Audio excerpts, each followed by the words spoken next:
Lorsqu'on souhaite arrêter de fumer en tant que hypnotiseur, coach, il y a une critique qu'on reçoit souvent de ce public qui souhaiterait changer. C'est le fait qu'on préconise parfois des choses qui semblent très simples, du style y a qu'à, fais que, t'as qu'à faire si, ou c'est avec la volonté qu'on arrive à. Bon, déjà, je coupe court, je pense que le discours de la volonté, c'est vraiment souvent quelque chose qui va être plus handicapant que aidant.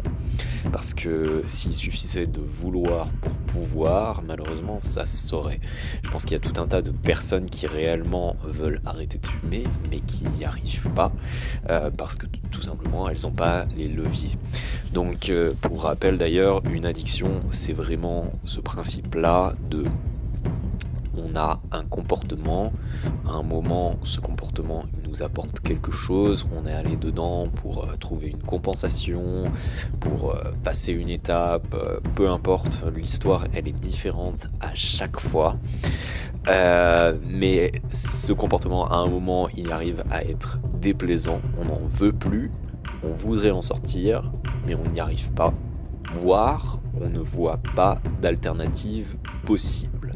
C'est ça qui fait que c'est aussi difficile. Et c'est ça qui fait donc qu'on est dans cette mécanique de l'addiction. Donc c'est normal s'il y a un moment, quand on a l'impression qu'on nous donne ces phrases, il y a qu'à faire ci, il y a qu'à faire ça passe pas parce que c'est offensant en fait. C'est offensant dans le sens, si c'était aussi simple, bah bien évidemment qu'on l'aurait fait et on l'aurait fait depuis longtemps.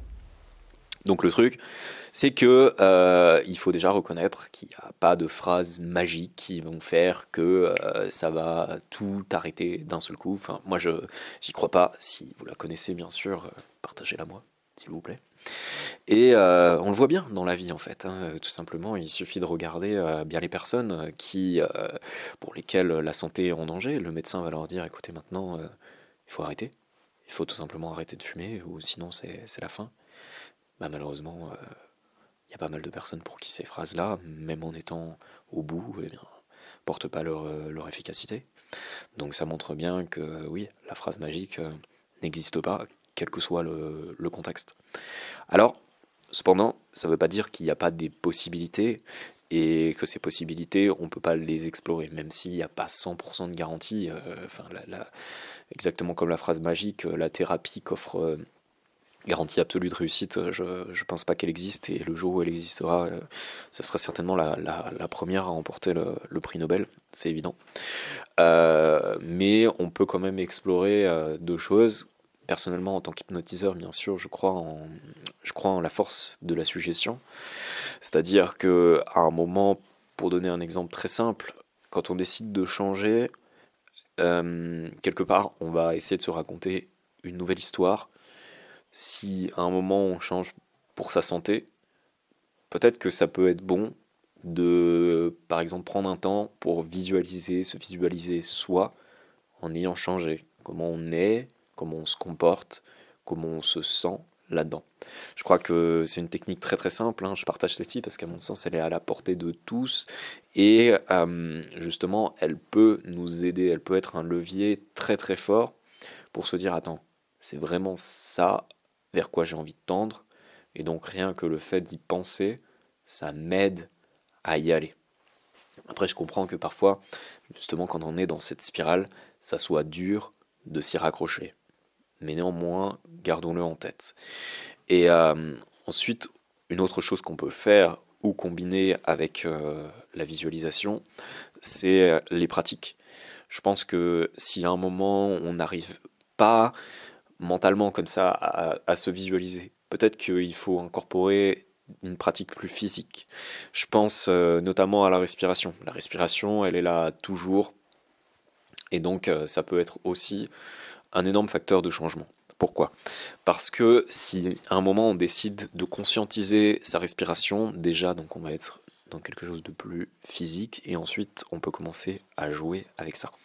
Un exercice tout simple, ça peut être voilà, t'essayes d'arrêter de fumer, tu te sens pas bien, tu as donc cette pensée qui te travaille, qui te dit que ce serait bien de reprendre une cigarette, parce que peut-être tu as un stress qui monte, tu aurais besoin de trouver l'apaisement. Peut-être qu'avec la respiration, tu peux trouver cet apaisement. En imaginant par exemple que t'inspires la tranquillité, t'expires le calme. Je pense que c'est vraiment une pratique qui, certes, peut demander de l'engagement. L'engagement déjà de se dire, attends, je me pose, je fais ça, mais ça reste une voie d'exploration. Et en fait, c'est ça qu'il faut aller chercher. C'est ces voies d'exploration. C'est un moment, cette voie qui va faire que on va tenir, on va passer ces étapes difficiles, ce moment où le corps, il dit, il réclame quelque chose.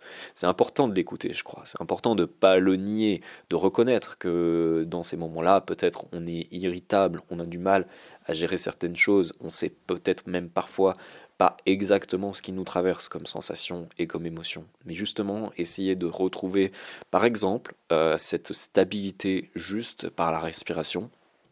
Je crois que ça peut être très très fort. Et donc, ce qui peut être encore plus fort pour se porter là-dedans, eh bien c'est de se faire aider.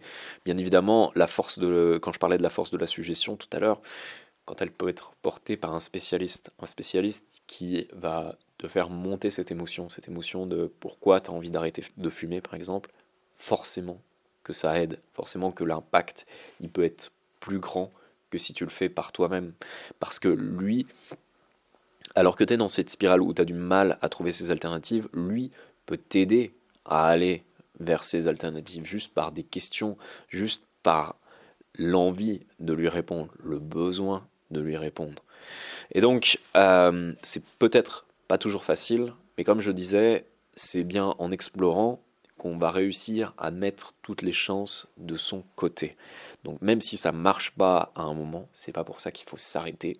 C'est pas parce que la technique d'ailleurs marche pas à cet instant-là qu'elle ne va pas marcher plus tard. Et c'est surtout pas parce que cette technique marche pas qu'une autre ne va pas marcher non plus. Ce qu'il faut parfois, c'est juste trouver la bonne technique, trouver le bon praticien qui va faire que eh bien, tu vas embrayer vers quelque chose de nouveau. Le challenge, il est un peu là, dans le fait de, on a cette spirale qui tourne en nous, et à un moment, il faut pouvoir vivre cette alternative, ressentir que, ok, là je suis irritable, là j'ai cette pensée, mais je peux aussi avoir cette pensée-là finalement. Je peux aussi oublier quelque part la cigarette, je peux aussi penser à quelque chose qui va me nourrir beaucoup plus. Je peux aussi être dans cet état beaucoup plus stable. Le toucher, ne serait-ce qu'un instant, mais c'est déjà apporter le changement, en fait.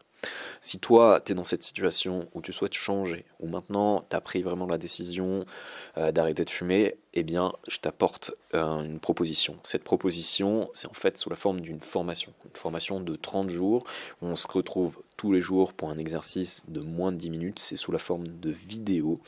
Ces exercices, je les ai voulus simples, ça va droit au but, c'est facile à suivre. L'idée, c'est tout simplement de t'aider à couper l'envie, éviter la rechute et apporter ce changement durable de ne plus fumer. Si ça t'intéresse, le lien est dans la description, tu pourras en savoir plus et si tu souhaites définitivement passer à l'action, eh bien je te dis à tout de suite dans la première vidéo.